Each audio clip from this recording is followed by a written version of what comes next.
My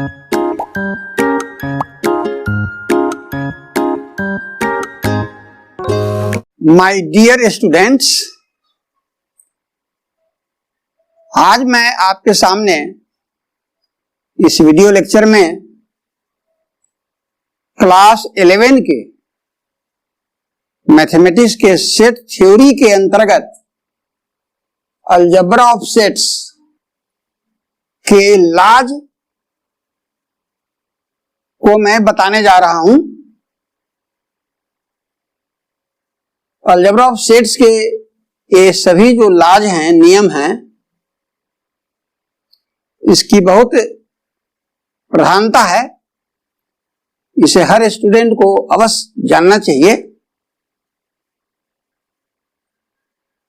यहां पर मैं आपको जानकारी दे रहा हूं कि क्लास 11 के स्टूडेंट्स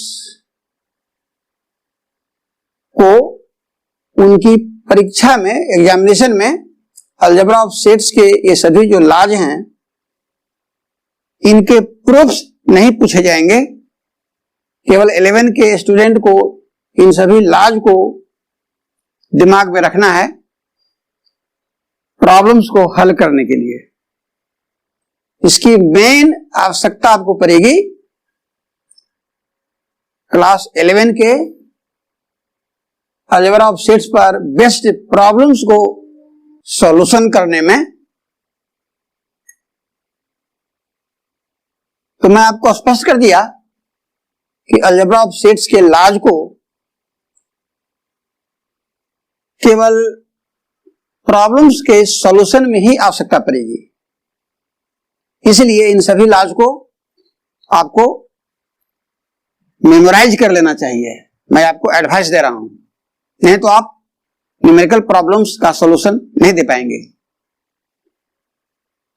अब रह गया कि यदि कोई स्टूडेंट चाहते हैं कि अलजेब्रा ऑफ सेट्स के इन सभी लॉज का मैथमेटिकल प्रूफ जाने विशेष नॉलेज के लिए, तो मेरा एक अलग प्लेलिस्ट है, जेईई मैथमेटिक्स मेन। उस प्लेलिस्ट में आप जाएंगे तो अलजेब्रा ऑफ सेट्स के इन सभी लॉज का एक एक करके हर लॉ का प्रूफ आप उसमें देख सकते हैं। जो स्टूडेंट्स इंटरेस्टेड हैं वे तो इन सभी लॉज का प्रूफ चाहेंगे तो देख सकते हैं। जेईई मैथमेटिक्स मेन प्लेलिस्ट के अंतर्गत मैं आपको बता दिया। अब मैं स्टार्ट करता हूं आज का लेक्चर। देखिए, laws of algebra of sets. इसमें फर्स्ट लॉ है सेट इंक्लूजन लॉज। इसमें पहला है A is a subset of A union B and B is a subset of A union B। मतलब A एंड B दोनों A union B का subset होता है। ये आप दिमाग में रखेंगे। सेट इंक्लूजन लॉज में सेकंड है A intersection B is a subset of A and A intersection B is a subset of B। ये कहता है कि A intersection B A and B दोनों का सबसेट होता है और फर्स्ट एंड सेकेंड दोनों को आप सेट इंक्लूजन लॉज के अंतर्गत रखेंगे और इसे याद कर लेंगे। सेकेंड लॉ है आइडेम्पोटेंट लॉज। इसमें भी दो पार्ट है। पहला है A union A is equal to A कहता है और सेकेंड कहता है A intersection A is equal to A। मतलब A का यूनियन A से ही लेने पर A ही रहेगा और A का इंटरसेक्शन भी A से लेने पर A ही रहेगा। इसी को कहते हैं आइडेम्पोटेंट लॉज। थर्ड लॉ देखिए, इसको कहते हैं आइडेंटिटी लॉज। इसमें भी दो पार्ट हैं। पहला पार्ट कहता है A union phi is equal to A, ठीक है, और A intersection U is equal to A. आपको मैं पढ़ा चुका हूं, फाइनल सेट है और यू यूनिवर्सल सेट है। तो ए का यूनियन नल सेट फाई के साथ लेंगे तो यही रहेगा, और ए का इंटरसेक्शन यूनिवर्सल सेट यू के साथ रहेंगे तो फिर यही रहेगा। तो ये कहलाता है आइडेंटिटी लॉज। जैसा आप ध्यान दें, आइडेम्पोटेंट लॉज और आइडेंटिटी लॉज में क्या फर्क है? आइडेम्पोटेंट लॉज में भी यूनियन इंटरसेक्शन यही आ रहा है, और आइडेंटिटी लॉज में भी देख रहे हैं कि यूनियन इंटरसेक्शन यही आ रहा है। लेकिन तब है कि यहाँ ए का यूनियन ए से है तब ए है, और यहाँ क्या है? ए का यूनियन फाई से लेने पर ए है। यहाँ ए का इंटरसेक्शन ए से लेने पर ए है, जबकि यहाँ ए का इंटरसेक्शन यूनिवर्सल सेट यू से लेने पर ए है। तो केयरफुली आपको इसको दिमाग में रखना है। फोर्थ लॉ है बाउंडेडनेस लॉज। इसका दूसरा नाम है एब्जॉर्प्शन। इसमें भी दो पार्ट हैं। पहला पार्ट कहता है A union U is equal to U, दूसरा A intersection phi is equal to phi. इसे कैसे याद रखेंगे? ए का यूनियन जब यूनिवर्सल सेट यू से लेंगे तो यू ही रहेगा, जबकि ए का इंटरसेक्शन नल सेट फाई से लेंगे तो नल सेट फाई रहेगा। फिफ्थ लॉ कम्यूटेटिव लॉज, इसको हिंदी में कहते हैं क्रम विनिमय नियम। ये अंकों में, डिजिट्स में भी लागू होता है, आप पढ़े होंगे। 2 + 3 इज इक्वल टू 3 + 2। तो इसी तरीके से A union B is equal to B union A, माने उल्टा लिखा जाता है कम्यूटेटिव लॉ में। ऑर्डर को उलट के लिखते हैं, जैसे ए यूनियन बी फिर उल्टा बी यूनियन ए। यही है कम्यूटेटिव लॉ। ये क्वालिटीज में आपको दिखेगा। सेकंड पार्ट देखिए, ए इंटरसेक्शन बी, तो देखिए फिर उलट के लिख रहे हैं बी इंटरसेक्शन। तो यूनियन के लिए और इंटरसेक्शन के लिए, दोनों के लिए कम्यूटेटिव लॉ लागू होता है। सिक्स्थ लॉ है आपका एसोसिएटिव लॉ, जिसको हिंदी में कहते हैं सहचर नियम। इसका भी दो पार्ट है, पहला है यूनियन के लिए, दूसरा है इंटरसेक्शन के लिए। स्पष्ट है। तो यूनियन के लिए क्या है एसोसिएटिव लॉ, वो दिमाग में लाइए। ए यूनियन बी ब्रैकेट में रखेंगे, यूनियन सी, इसमें 3 सेट लेना पड़ेगा। ए यूनियन बी ब्रैकेट में यूनियन सी, तो ये इक्वल होगा किसके? ए को यदि हम बाहर कर दें तब ये यूनियन लिखेंगे, और तब ये बी और सी को एक साथ ब्रैकेट में करेंगे। यहां ए यूनियन बी ब्रैकेट में एक साथ है, इधर बी यूनियन सी ब्रैकेट में है। यही एसोसिएटिव लॉ की पहचान है। सेकेंड, एसोसिएटिव लॉ इंटरसेक्शन के लिए देखिए, बस केवल यूनियन की जगह इंटरसेक्शन होगा। तो ए इंटरसेक्शन भी ब्रैकेट में एक साथ, इंटरसेक्शन सी अलग, तो इक्वल होगा। ए इंटरसेक्शन, ए बी और सी इंटरसेक्शन ब्रैकेट में एक साथ रखेंगे। सेवेंथ लॉ आपका है डिस्ट्रीब्यूटिव लॉ, इसको हिंदी में कहते हैं बंटन नियम या वितरण नियम। इसका भी दो पार्ट है, पहला पार्ट है यूनियन के लिए, केयर करें, और दूसरा पार्ट है इंटरसेक्शन के लिए। तो यूनियन के लिए डिस्ट्रीब्यूटिव लॉ क्या है सो देखा जाए, ए यूनियन ब्रैकेट के अंदर में होगा बी इंटरसेक्शन सी। यहां ध्यान देने की बात है, एसोसिएटिव लॉ में देखिए ब्रैकेट में यूनियन था और बाहर भी यूनियन था। यहां ध्यान दीजिए, ब्रैकेट में यदि इंटरसेक्शन है तो बाहर में यूनियन है। तो A union B intersection C, तो लिखेंगे equal to A union B bracket में एक साथ, और ये इंटरसेक्शन यहां आ जाएगा, और फिर ब्रैकेट दे करके A union C. Similarly second part देखें, डिस्ट्रीब्यूटिव लॉ फॉर इंटरसेक्शन, ये कहता है ए इंटरसेक्शन ब्रैकेट के अंदर बी यूनियन सी, इक्वल होगा किसके? तो A intersection B union bracket के अंदर ए इंटरसेक्शन सी। यदि इसको आप सावधानी से केयरफुली इसको पढ़ेंगे और दिमाग में लाएंगे, इसको थोड़ा बार बार आप लिखने का अभ्यास करेंगे तो सब ब्रेन में आपका आ जाएगा। तो मैं तरीका बता रहा हूं कि कैसे इसको आप याद रखेंगे। 8th law, results of complement. Complement का मतलब बताया था पूरक। तो किसी सेट के कंप्लीमेंट के कुछ इंपॉर्टेंट रिजल्ट्स हैं। पहला है इनवर्सल सेट U का डैश। डैश का मतलब कंप्लीमेंट बताया था।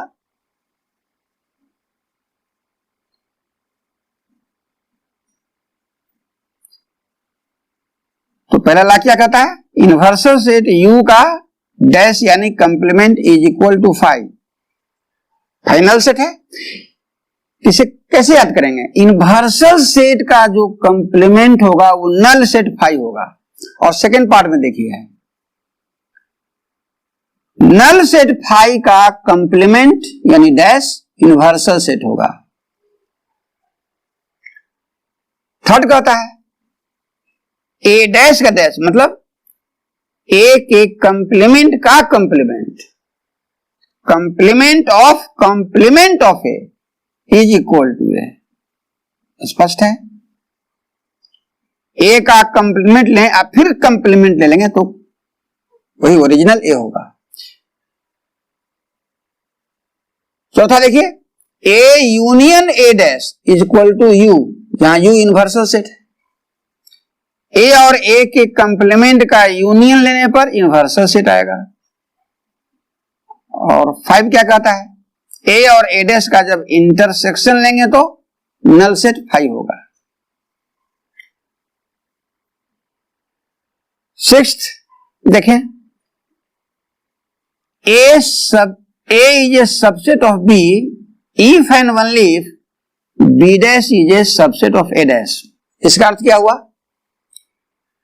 ये जो एरो है इंप्लाइज का जो चिन्ह मैंने दिया है, यह एरो बताता है कि यदि A सबसेट है B का तो इंप्लाई करेगा कि B डैश सबसेट होगा A डैश का। देखिए यहां उल्टा है, A सबसेट है B का, यहां क्या है, ये B का कंप्लीमेंट सबसेट होगा A के कंप्लीमेंट का।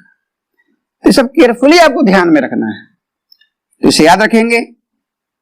यदि A सबसेट है B का तो ये बताता है कि B डैश सबसेट होगा A डैश। ये एरो क्या कहता है, रिवर्स। इधर से पढ़ें, यदि B डैश सबसेट है A डैश का तो ये इंप्लाई करता है कि A सबसेट होगा B का। इसको पढ़ते हैं इंप्लाइज एंड इंप्लाइड बाय या इफ एंड ओनली। मैं आपको बताया था इसको IFF if and only if भी पढ़ते हैं हिंदी में, यदि और केवल यदि। तो डबल इंप्लीकेशन इसको करते हैं, इसको पढ़ते हैं डबल इंप्लीकेशन। डबल इंप्लीकेशन का मतलब याद रखेंगे, इंप्लाइज एंड इंप्लाइड बाय और IFF means if and only if. 9th result, this result is most important result. De Morgan's laws. De Morgan was a French mathematician, फ्रांसीसी गणितज्ञ थे। उन्होंने ही ये लॉज दिया, इसलिए इसका नाम पड़ा उन्हीं के नाम पर, दे मॉर्गन्स लॉज। तो देखिए इनका भी लॉज का 2 पार्ट है। पहला कहता है ए यूनियन बी का डैश इज इक्वल टू ए का डैश इंटरसेक्शन बी का डैश। इसे कैसे याद करेंगे, देखिए बताता हूं मैं। ए और बी के बीच में यदि यूनियन है उसका फिर कंप्लीमेंट यानी डैश है, तो ए का डैश दे देंगे लेकिन यूनियन चेंज हो जाएगा इंटरसेक्शन में, ये ध्यान देना है, और फिर बी का डैश।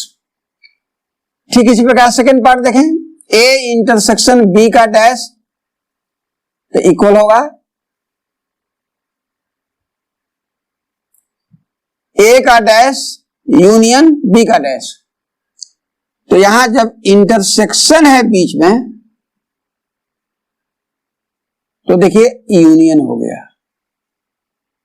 और जब यूनियन है बीच में तो इंटरसेक्शन हो गया। ये तो ध्यान देना, ये दोनों मिलकर कहलाता है डे मॉर्गन्स लॉज। ठीक है, अब 10th लॉ देखिए, यह है relative form of De Morgan's laws. यह भी डे मॉर्गन का ही लॉज है, लेकिन यह कहलाता है relative form of De Morgan's laws, यानी डे मॉर्गन के नियम का सापेक्ष रूप। इसका पहला पार्ट है A minus B union C bracket में is equal to A minus B bracket में इंटरसेक्शन ब्रैकेट के अंदर ए माइनस सी। ध्यान दीजिए कैसे इसे याद करेंगे, तो याद करेंगे क्लास सीखें। ए माइनस ब्रैकेट के अंदर में है बी यूनियन सी, तो equal to A minus B bracket में कर देंगे, और यूनियन को देख रहे हैं तो इंटरसेक्शन में उसको चेंज कर देंगे, फिर ब्रैकेट देंगे, फिर इसको पकड़ेंगे A minus C. Second part देखिए, ठीक इसी प्रकार है A minus B intersection C, union की जगह यहां इंटरसेक्शन है तो लिखेंगे equal to A minus B bracket में, और इंटरसेक्शन की जगह यूनियन लिखेंगे, फिर ब्रैकेट देंगे ए माइनस सी ब्रैकेट में बदल देंगे। तो जिस तरह से मैंने आपको बताया इसी ढंग से आप ब्रेन में याद रखें। यदि रटना चाहेंगे जबरदस्ती कि मैं रट लूं तो नहीं आपको याद रहेगा। तो याद करने का मेथड मैं आपको दे रहा हूं, इसी ढंग से आप याद रखेंगे तो स्मरण में रहेगा। 11th लॉ देखें, जनरलाइज्ड डे मॉर्गन्स लॉज। देखिए ये भी डे मॉर्गन का ही लॉज है, लेकिन जनरलाइज्ड है। जनरलाइज्ड का अर्थ हुआ व्यापक।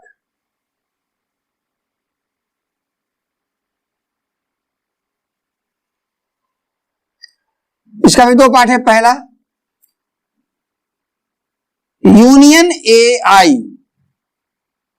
का whole dash is equal to intersection A I का डैश। ये क्या कहना चाहता है, यहां आई को सफिक्स पढ़ते हैं। देखिए मैंने आपको समझाया है कि सफिक्स आई का वैल्यू 1 2 3 4 5 6 7 8 9 10 एंड सो ऑन। तो यहां ध्यान दें, यहां दो सेट के लिए डे मॉर्गन का लॉ है। इसमें देखिए 3 सेट के लिए है एबीसी, और ये क्या है, ए के नीचे आई सफिक्स दिया गया है, जहां आई की जगह है 1 2 3 4 सो ऑन। इसका मतलब एनी नंबर ऑफ सेट्स के लिए है। So this is De Morgan's laws for any number of sets.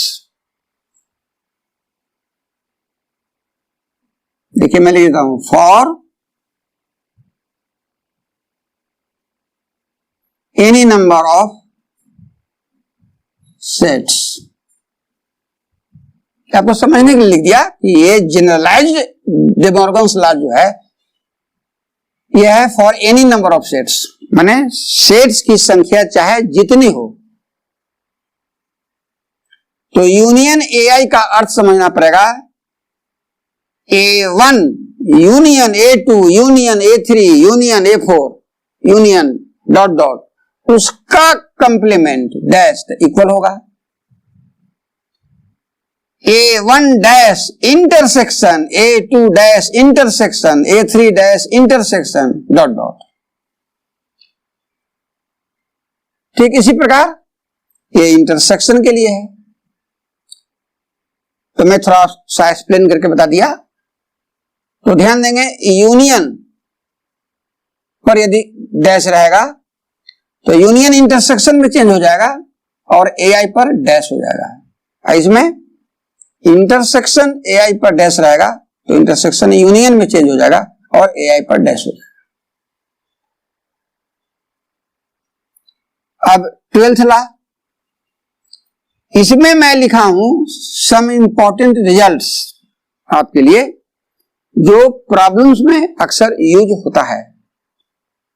Problems के सॉल्यूशन में इन सबों का यूज होता है। इसमें सबसे इंपॉर्टेंट आपका ये है, देखिए मैं टिक लगा दिया, इसे भूलेंगे नहीं, a minus B is equal to a intersection b dash. इसका ग्रेट यूज है प्रॉब्लम को सॉल्व करने में, इसलिए मैं जोर देके कह रहा हूं कि इसे भूलेंगे नहीं। अधिकांश प्रॉब्लम में इसके इस्तेमाल से ही आपका प्रॉब्लम सॉल्व होगा। a minus B is equal to a intersection b dash, and उल्टा भी याद रखेंगे, b minus a is equal to तो b इंटरसेक्शन a डैश। तो जिस ढंग से ये लिखा गया उसी ढंग से ये भी लिखा गया। सेकंड है a minus B is equal to b dash minus a dash. देखिए उल्टा लिखते हैं, a माइनस बी तो b का डैश पहले तब माइनस देके a का डैश। थर्ड देखिए, a minus B is equal to a if and only if a intersection b is equal to 5। If and only if का अर्थ मैं बता दिया कि यदि a माइनस बी इक्वल है a के तो इंप्लाई करेगा कि a इंटरसेक्शन b 5 के इक्वल होगा, और उल्टा पढ़ें, यदि a इंटरसेक्शन b 5 के इक्वल है तो ये इंप्लाई करेगा कि a minus B is equal to a। तो साफ साफ सब आपको समझा दिया है। फोर्थ देखें, a minus B union b is equal to a union b। Fifth, a minus B intersection b is equal to 5। देखिए ये यूनियन के लिए है और ये इंटरसेक्शन के लिए है, इसलिए दोनों को मैं एक जगह रखा हूं ताकि आपको याद रहेगा। सिक्स्थ देखिए, a minus B union b minus a is equal to a union b minus a intersection b। यहां यूनियन और यहां इंटरसेक्शन, बीच में माइनस। और सेवेंथ जो है, केवल यूनियन की जगह इंटरसेक्शन है, बाकी देखिए सब वही है, a minus B intersection b minus a is equal to 5, जहां 5 आपका नल सेट है। तो मैंने अरेंजमेंट के साथ यूनियन और इंटरसेक्शन का जो रिजल्ट है एक ही जगह लिखने का प्रयास किया है, ताकि आसानी से रिजल्ट्स को कोई भी स्टूडेंट मेमोराइज कर सकता है। और इन सारे लॉज को मेमोराइज करने का क्या तरीका है सरल, मैं आपको सब एक एक करके बता गया। तो फिर मैं आपको याद दिला देता हूं कि अलजेब्रा ऑफ सेट्स के इन लॉज का मेन इंपॉर्टेंस कहां है, आप याद करें, न्यूमेरिकल प्रॉब्लम के सॉल्यूशन में। So there is a great use of these laws of algebra of sets in solving the numerical problems of algebra of sets. मैं आपको यह भी बता दूं कि इसके बाद जो मेरा लेक्चर होगा क्लास 11 में सेट थ्योरी के ऊपर, तो अब मैं जहां तक पिछले लेक्चर्स में जो लेसन्स जैसे basic concept of sets, algebra of sets पर जो मेरा लेक्चर हो चुका है, प्रीवियस लेक्चर हमारा देखेंगे आप क्लास 11 के प्लेलिस्ट में जाकर। तो हमारा एक एक लेक्चर आप शुरू से देखेंगे तो बिल्कुल कंसेप्ट बनता जाएगा। मैं हर लेक्चर में कोशिश किया है कि जो मैं पढ़ा रहा हूं उसको स्टूडेंट्स अच्छे तरह से समझें, ये आपका काम है देखना। और जब मैं अगले नेक्स्ट लेक्चर में न्यूमेरिकल सॉल्यूशंस पर उतरूंगा तो आप देखेंगे कि इन सभी लॉज का मैं बाखूबी यूज करके दिखाऊंगा। तो इसलिए मैंने अलजेब्रा ऑफ सेट्स के लॉज को अच्छे ढंग से आपको एक्सप्लेन किया। तो मेरा उद्देश्य यही था कि न्यूमेरिकल सॉल्यूशंस को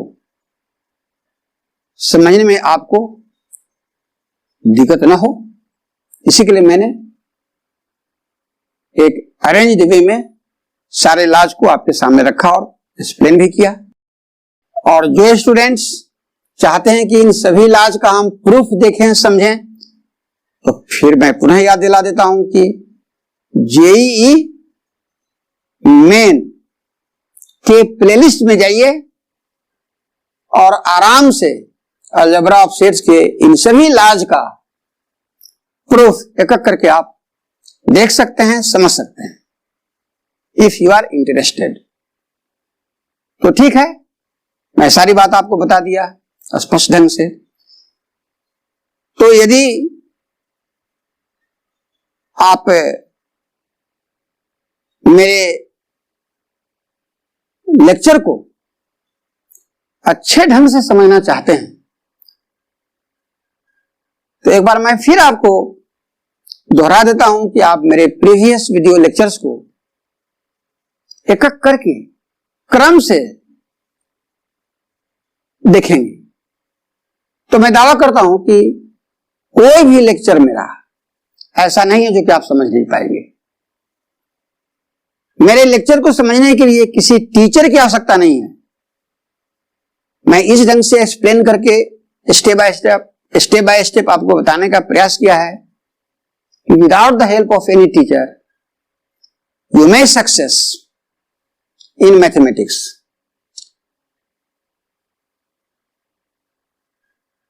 तो ठीक है, नेक्स्ट लेक्चर में मैं न्यूमेरिकल सॉल्यूशंस को लेकर आऊंगा, थोड़ा इंतजार करें।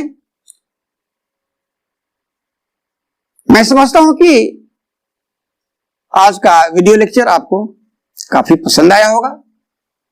तो आप मेरे चैनल मैथ डिस्क्राइबर को जरा सब्सक्राइब कर देंगे, लाइक कर देंगे और शेयर भी कर देंगे।